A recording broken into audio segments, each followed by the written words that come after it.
mtu ambaye tulikuta kazi tunamjua. Yule mwizi tulikuta kazi tunamjua. Yule muuaji tulikuta kazi tunamjua. Yule anafunga suruali kwa kifua tunamjua. Tunamjua. Yule anafunga suruali hapa kwa kifua tunamjua.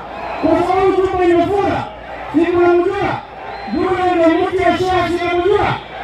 Wale watu wa kabila, wale watu wa shares, wale watu ambao hawako wanataka maendeleo ifike kila pande ya Kenya. Tunasema nini? Shetani fanya nini? Shetani fanya nini? Shetani fanya nini? Ninyi watu wa Kisumu, mnataka rais ajenge soko? Mnataka ajenge masoko? Mnataka ajenge barabara? Mnataka ajenge hospitali? Mnataka ajenge maji? Mnataka leta maendeleo? Sasa kama tunataka hivyo, lazima tutembee. Wale watu ambao wanaleta ukabila na wale ambao wanaleta uchafu, yote tukamia. Sina hiyo ya mwisho.